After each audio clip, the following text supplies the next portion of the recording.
안녕하세요. 이 친절한 서연쌤의 논술 시간입니다. 이 논술에 대해서 공부를 하고 있는데요. 이런 방법들만 쓰면은요, 다른 사람들을 딱 내 편으로 만들고 설득을 할 수 있습니다. 그래서 잘 배워놔야 됩니다. 자, 어떤 방법일지 이 미션을 하나하나 하면서 배워보도록 해요.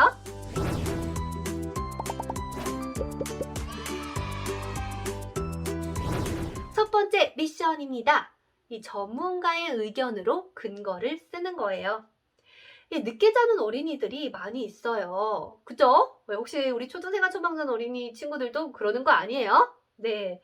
근데 이제 그 어린이들한테 일찍 자야 돼! 라고 주장을 하고 싶어요. 그래서 어린이들은 일찍 잠자리에 들어야 합니다. 라는 주장을 하고 싶은데 그 근거를 쓰고 싶은 거예요. 그래서 엄마가 일찍 자, 일찍 자. 일찍 자야지 키가 큰데! 이렇게 말하면 잘 설득이 안 되죠. 그쵸? 그래서 전문가의 의견을 가지고 오는 겁니다. 선생님이 전문가의 의견을 조사해가지고 한번 써봤는데 함께 읽어보도록 해요. 어린이들은 일찍 잠자리에 들어야 합니다. 미국의 한 연구기관에서 발표한 자료에 따르면 6세에서 13세 사이의 어린이는 9시간에서 11시간 정도 잠을 자는 것이 가장 좋다고 합니다. 그 이유는 첫째, 잠을 자는 동안 우리 몸으로 들어온 세균을 퇴치하는 백혈구가 만들어지기 때문에 충분히 잠을 자지 못하면 면역력이 약해진다고 합니다.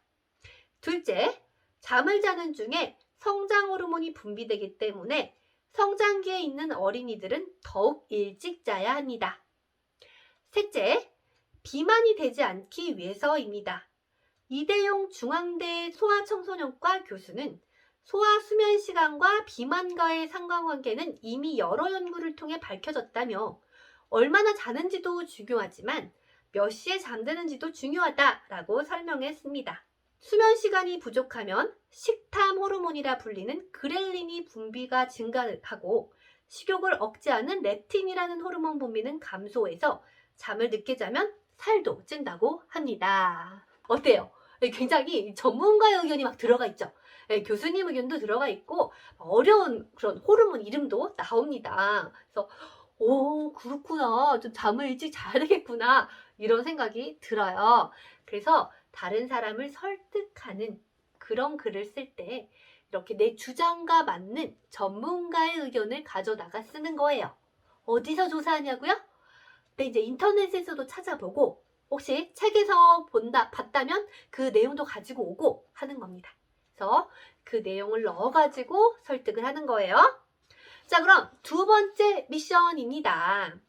이 반대 의견을 반박해서 근거를 쓰는 거예요.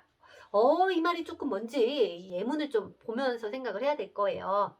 이제 만약에 이제 학교에서 휴대전화를 사용하는 것에 대해서 찬성을 하는 사람들도 있고 반대를 하는 사람들도 있을 거예요. 네, 우리 친구들은 찬성하나요? 반대하나요? 네, 그러면 거기 주장에다가 찬성하는지 반대하는지를 쓰고요. 그 근거로 나의 경험을 쓰는 것도 좋고 전문가의 의견을 쓰는 것도 좋고 격언이나 속담을 쓰는 것도 좋고 이게 여러 가지 우리 방법을 배웠잖아요. 네, 그런 것들을 쓰는 게 좋은데 오늘 방법은 이 반대의 의견을 반박을 하는 거예요.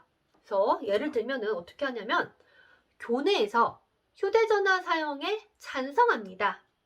많은 사람들이 교내에서 휴대전화 사용을 금지하면 초등학생들의 휴대전화 중독을 막을 수 있다고 주장합니다. 자, 이거는 휴대전화를 사용하는 것을 학교에 사용하는 것을 반대하는 사람들이 하는 말이죠. 근데 그거 아니야. 사실은 아니야. 라고 이제 우리가 말을 해야 되는 거예요. 하지만 학교에 있는 시간에 잠시 사용을 못하게 한다고 해서 중독을 막을 수 있는 건 아닙니다.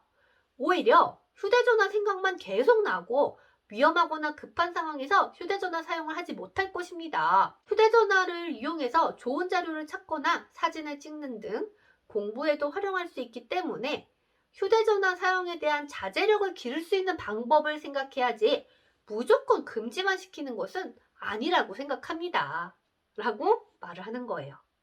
자, 그러면 이 휴대전화 사용에 이제 반대하는 사람들도 있을 거예요.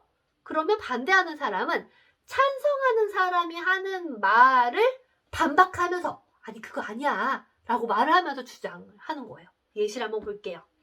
교내에서 휴대전화 사용에 반대합니다. 이제 휴대전화 사용에 찬성하는 사람들은 휴대전화를 잘 이용하면 공부에 오히려 좋은 점이 많고 휴대전화에 대한 자제력을 기르는 것이 근본적인 해결이 될 수 있다고 말을 합니다. 아까 그렇게 말했죠? 하지만 어린이들은 스스로 자제력을 기르는 것이 힘듭니다. 학교에서만이라도 휴대전화를 사용하지 않게 해야 중독을 막을 수 있다고 생각합니다. 이렇게 서로가 서로를 반박하면서 이제 설득을 하는 거예요. 그걸 듣다 보면 그래 맞다 맞아 하고 이제 생각이 바뀌는 사람들이 또 있을 거예요. 그래서 오늘은요 이렇게 전문가의 의견을 쓰는 방법 그리고 이 반대의 의견을 반박하면서 쓰는 방법 이렇게 두 가지를 배를 했습니다. 또 내가 다른 생각이 있으면 한번 적어보고요. 또 다음 논술 시간에는 어떤 걸 공부하게 될지 이 마음을 열고요. 한번 오도록 해주세요. 자, 그럼 다음 시간에 선생님과 또 만나도록 하겠습니다. 안녕히 계세요.